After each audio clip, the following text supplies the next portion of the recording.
9th class. आज का आपका चैप्टर नंबर 4 का टॉपिक है सेल स्ट्रक्चर्स एंड फंक्शंस। ये आपका न्यू टॉपिक स्टार्ट हो रहा है जिसमें आप सेल के इंटरनल स्ट्रक्चर्स पढ़ोगे, ठीक है। तो इससे पहले आपने देखा था कि सेल के स्ट्रक्चर्स दो तरह के हो सकते हैं, the organelles and other structures, ठीक है, जो ऑर्गेनेलीज नहीं है, सेल के सपोर्टिव स्ट्रक्चर्स। तो सबसे पहले हम सपोर्टिव स्ट्रक्चर्स देखते हैं, जिनमें हमने देख लिया था सेल वॉल, जो सबसे आउटर मोस्ट लेयर होती है प्लांट सेल में, और एनिमल सेल में वो एब्सेंट है, ठीक है। तो next to the cell wall is cell membrane. Cell membrane असल में एक नहीं है, इसको हम सेल मेम्ब्रेन्स की फॉर्म में प्रोनाउंस करते हैं, यहाँ पे मेंशन करते हैं। तो सेल मेम्ब्रेन्स का क्या मतलब है? जब सेल एक है तो सेल मेम्ब्रेन्स क्यों? सेल वॉल्स तो नहीं कहा था हमने। तो इस चीज़ को आप सबसे पहले देखो कि जो सेल का पूरा साइटोप्लाज्म है, ठीक है, सेल के अंदर जितना भी कंपोनेंट है, जितनी सेल ऑर्गेनेलीज है, जितना साइटोप्लाज्म है, the whole is enclosed in a flexible packet, flexible layer, एक सॉफ्ट सी फ्लेक्सिबल सी लेयर के अंदर इनक्लोज हुआ है।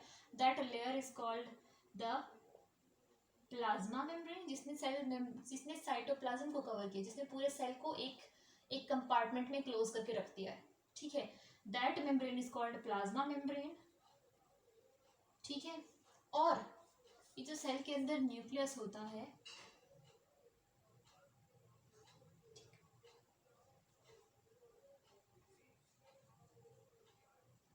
इसके अलावा जैसे माइटोकॉन्ड्रिया, सपोज ये गोल्जी बॉडीज हैं,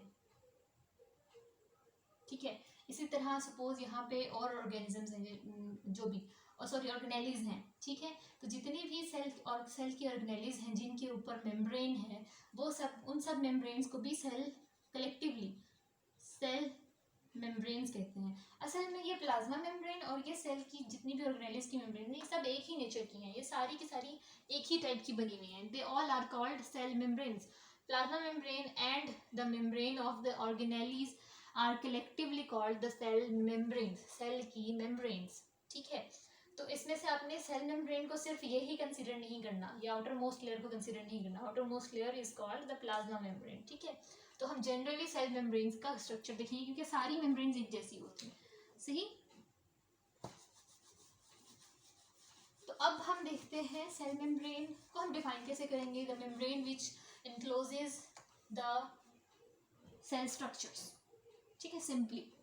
फिर आप बताओगे कि दो तरह की होती है। अगर तो ये साइटोप्लाज्म को कवर कर रही है, it is called the plasma membrane, और अगर ये ऑर्गेनेलीज को कवर कर रही है तो तब इन सारी मेम्ब्रेन्स को कलेक्टिवली कहेंगे द सेल मेम्ब्रेन्स, ठीक है। फिर हम देखते हैं कि इसकी नेचर कैसी है। इट इज अ थिन, पतली सी, फ्लेक्सिबल सी, thin plus elastic means flexible है। It is a thin elastic membrane. और फिर हम क्या कहेंगे इसको, secondly it is semipermeable in nature. अब ये क्या वर्ड है? द परमिएबल वर्ड मीन्स जो किसी को अलाउ करे, ठीक है, जो अलाउ करे मूव करना या कुछ भी। तो सेमी परमिएबल मीन्स जो कुछ को अलाउ करता है और कुछ को ब्लॉक कर देता है, ठीक है। अब क्योंकि ये मेम्ब्रेन है तो ये क्या करेगी, सेल के अंदर और बाहर कि जो भी ट्रांसपोर्ट है, कोई मॉलिक्यूल सेल के अंदर से बाहर आना चाहता है, कोई मॉलिक्यूल सेल के बाहर से अंदर आना चाहता है, कोई मॉलिक्यूल ऑर्गेनेली के अंदर से सेल के साइटोप्लाज्म में जाना चाहता है, कोई मॉलिक्यूल सेल के साइटोप्लाज्म से ऑर्गेनेली के अंदर जाना चाहता है, ठीक है। तो ये सारी जो भी ट्रांसपोर्ट ऑफ मॉलिक्यूल है, इस सबको ये सेल मेम्ब्रेन्स कंट्रोल करती है। कंट्रोल करने का क्या मतलब है? कुछ को अलाउ करना कि वो क्रॉस करें इन्हें, और कुछ को रोक देना, ठीक है। वो कुछ मॉलिक्यूल जिनको ये अपने अंदर से क्रॉस होना, पास होना अलाउ नहीं करती, ठीक है। तो cell membranes are the actually the semi permeable barriers. Barrier क्या होता है? रुकावट। तो एक सेमी परमिएबल बैरियर है, यानी कुछ molecule, it allows few selected molecules to pass through it, इसके अंदर या बाहर आने के लिए कुछ मॉलिक्यूल्स को ही अलाउ करेगी, and restricts the movement of others, ठीक है। सेमी परमिएबल का ये मतलब है। इसके अलावा ये क्या है? सेल की internal, it maintains the internal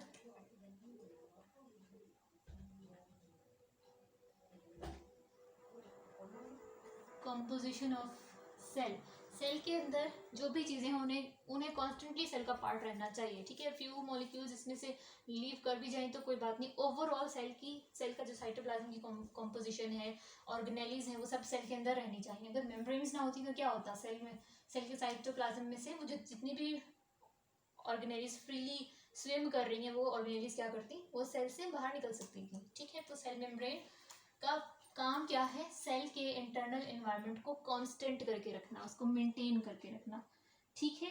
इसके अलावा इसके दो और भी फंक्शंस हैं। एक तो है केमिकल मैसेजेस को सेंस करना, it can sense the chemical messages, ठीक है। आप फुल फॉर्म लिखोगे मैसेजेस की, ये मैंने शॉर्ट इसलिए लिखा है कि मेरे पास जगह कम है।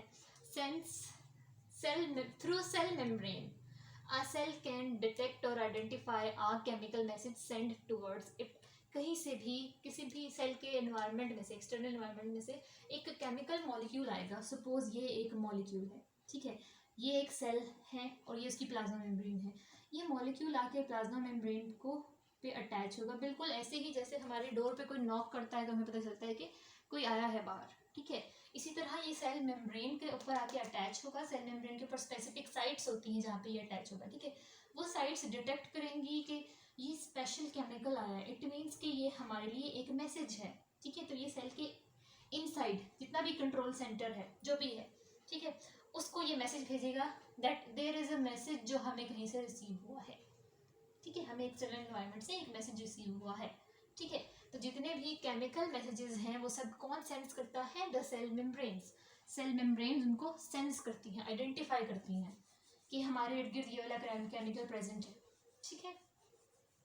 इसके अलावा ये सेल की आइडेंटिटी होती है, ठीक है, they make the ID of a cell.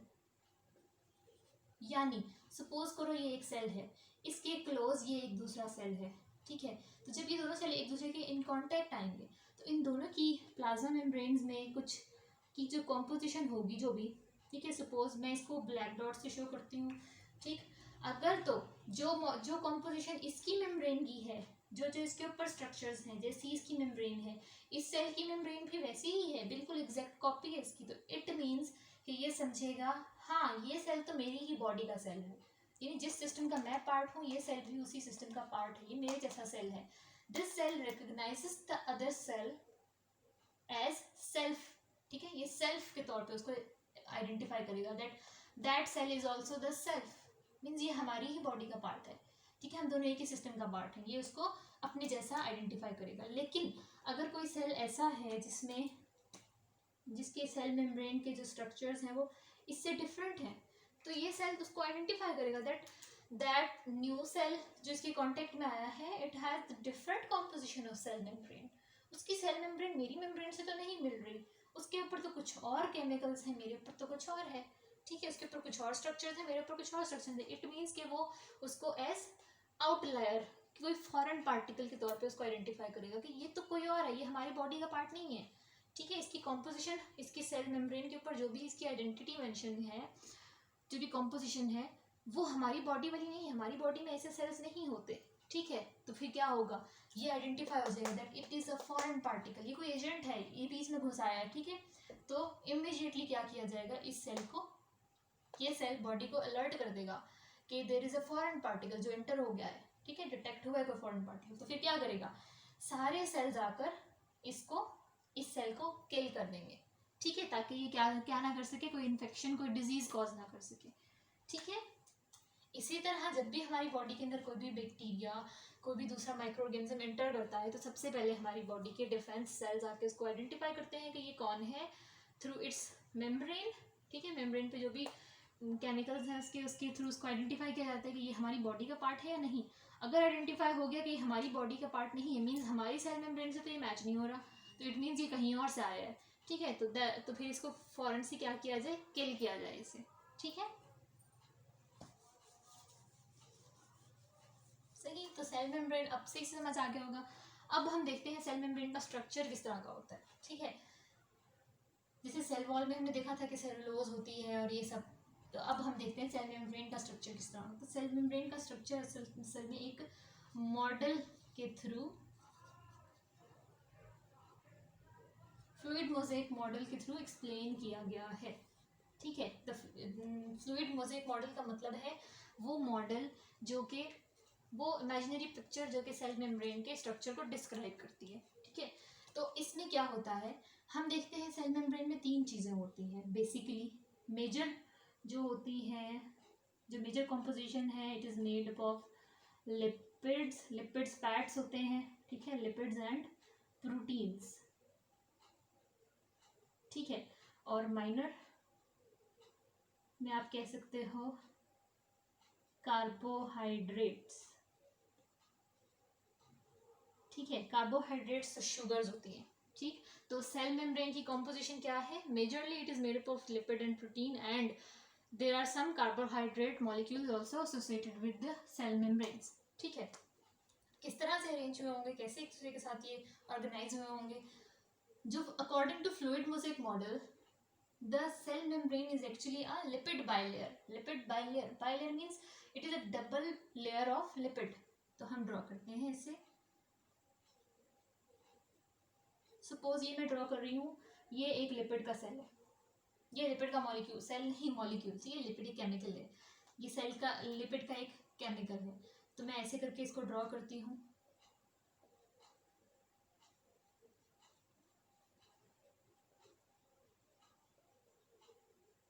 इस तरह करके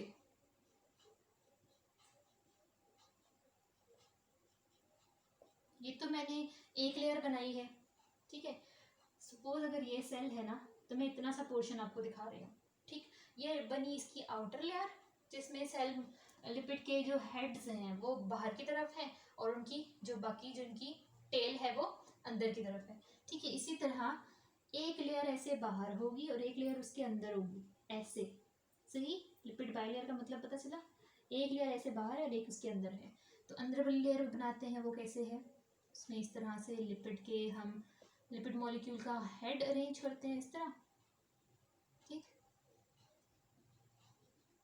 और फिर ये उसकी टेल।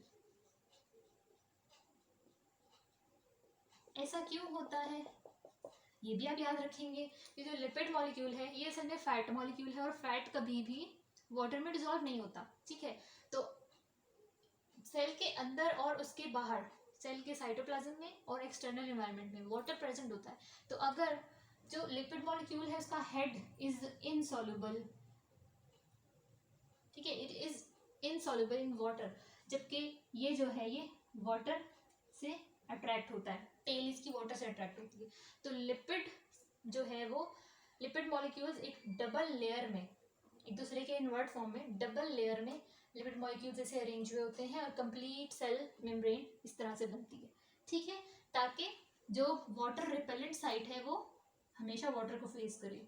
ठीक है, यहाँ और यहाँ वाटर होगा ना, इनसाइड और आउटसाइड, तो क्या होगा, सेल मेम्ब्रेन इसमें डिसॉल्व नहीं होनी चाहिए। सही, तो ये क्या है, ये असल में एक लिपिड बाइलेयर बनी है। तो प्रोटीन कहाँ गई, कार्बोहाइड्रेट कहाँ गया। तो according to fluid mosaic model cell membrane is a lipid bilayer, यानी a double layer of lipid, जिसके अंदर कहीं कहीं कुछ कुछ जगहों पे larger molecules of proteins are embedded. ठीक है, ये मैंने प्रोटीन का मॉलिक्यूल ड्रॉ किया, अब एक यहाँ ड्रॉ कर देते हैं। ठीक है, कहीं कहीं पर है ये। ठीक है, तो ये क्या है, प्रोटीन। ठीक, और ये कंप्लीट जो डबल लेयर है it is the lipid bilayer.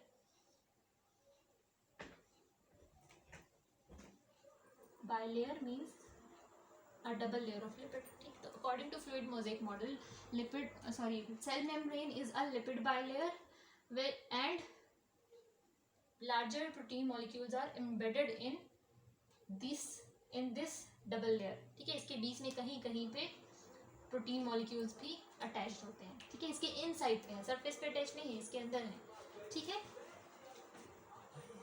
अब कार्बोहाइड्रेट तो हमने बताया नहीं, तो कहीं पे कुछ कार्बोहाइड्रेट मॉलिक्यूल्स भी अटैच होते हैं। सपोज मैं ये ब्लू से कार्बोहाइड्रेट मॉलिक्यूल, अगर सपोज करो कि ये कार्बोहाइड्रेट मॉलिक्यूल है और ये लिपिड से अटैच है। कार्बोहाइड्रेट इसे फ्री फॉर्म में नहीं होता, वो या तो लिपिड से अटैच होता है या तो प्रोटीन से अटैच फॉर्म में मिलता है हमें, ठीक है। अब सपोज करो कि ये एक लिपिड, ये एक कार्बोहाइड्रेट मॉलिक्यूल था जो कि लिपिड से अटैच है, तो कार्बोहाइड्रेट एंड लिपिड, मैं C+L लिख रही हूँ, is called actually the glycolipid, ठीक है। The word glyco is for, glyco means glucose, तो ग्लूकोज जो है आपने क्या याद रखना है, it is a sugar, it is a carbohydrate. तो कार्बोहाइड्रेट एंड लिपिड मॉलिक्यूल जब एसोसिएटेड होंगे तो हम कहेंगे ग्लाइकोलिपिड, और कार्बोहाइड्रेट और प्रोटीन एसोसिएटेड होंगे तो हम क्या बोलेंगे, द ग्लाइको प्रोटीन, ठीक है। तो सेल मेम्ब्रेन समझ में आ गई, हर चीज़ इसकी इसी तरह से पॉइंट्स बना के आपने बतानी है। और ये फ्लूइड मोज़ेक मॉडल बहुत इंपॉर्टेंट है, इस पे अलग से शॉर्ट क्वेश्चन आता है, फ्लूइड मोज़ेक मॉडल क्या चीज़ है, ठीक। तो आपने डिस्क्राइब भी करना है 2 लाइन्स में, 2-3 लाइन्स में इसको डिस्क्राइब करना है, और फिर इस तरह से पिक्चर भी बना के रिप्रेजेंट करना है, ठीक है, वरना आपके मार्क्स थोड़े से कट जाएंगे।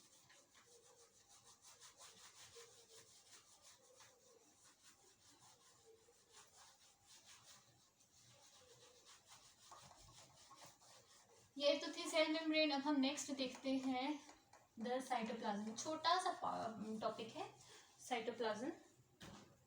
साइटोप्लाज्म क्या चीज़ है, हम हमेशा जब भी जनरल सा सेल ड्रॉ करते हैं तो हम कहते हैं कि ये उसकी अगर सेल मेम्ब्रेन है, ये उसका न्यूक्लियस है, तो ये जो सारा इसमें फ्लूइड है, ये सारा एरिया ये एक फ्लूइड से फिल हुआ है, उस फ्लूइड को साइटोप्लाज्म कहते हैं, ठीक है। अब हम देखते हैं साइटोप्लाज्म चल में क्या है। साइटोप्लाज्म असल में इट इज़ आप कह सकते हो सेमी थिक सा, यानी हाफ जेलेटिनस, या फिर जैसे हनी होता है बहुत थिक सा है ना, इसी तरह it is a thick semi thick fluid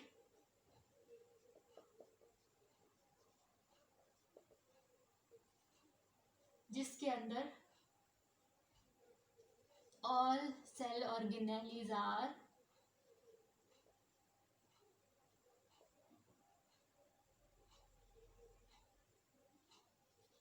embedded in the cytoplasm। ये सारी की सारी साइटोप्लाज्म उनको असल में एक रूम प्रोवाइड करता है, सारी ऑर्गेनेलीज इसके अंदर प्रेजेंट होती हैं, ठीक है। इसके अलावा cytoplasm is the site for metabolic reactions, यानी बहुत सारे रिएक्शंस ऐसे होते हैं, फॉर एग्जांपल जैसे आपने भी पढ़ा है द ग्लाइकोलिसिस, ठीक है। ग्लाइकोलिसिस क्या था, ग्लाइकोलिसिस असल में ग्लूकोज मॉलिक्यूल की ब्रेकडाउन है, आपने आपके चैप्टर नंबर 7 में ये दिया हुआ है।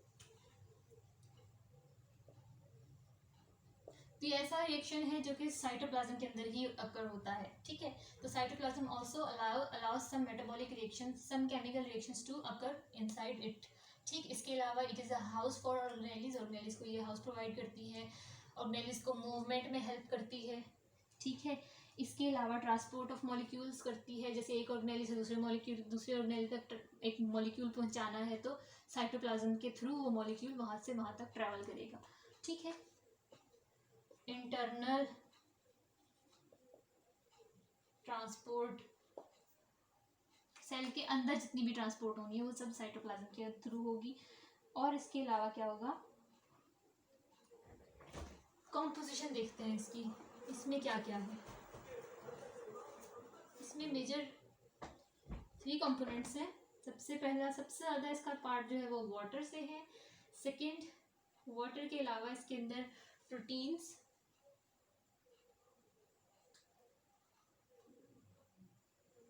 ऑर्गेनिक मॉलिक्यूल, जैसे हमने केमिस्ट्री में देखा है कि ऑर्गेनिक मॉलिक्यूल्स क्या होते हैं, कार्बन और हाइड्रोजन के कंपाउंड्स, तो इसी तरह बहुत सारे ऑर्गेनिक मॉलिक्यूल्स भी होते हैं, यानी कि प्रोटीन, लिपिड एक्सेट्रा, और वाटर ऑर्गेनिक मॉलिक्यूल, और फिर उसके अलावा कुछ इनऑर्गेनिक आयंस भी होते हैं, इनऑर्गेनिक आयंस या सॉल्ट्स।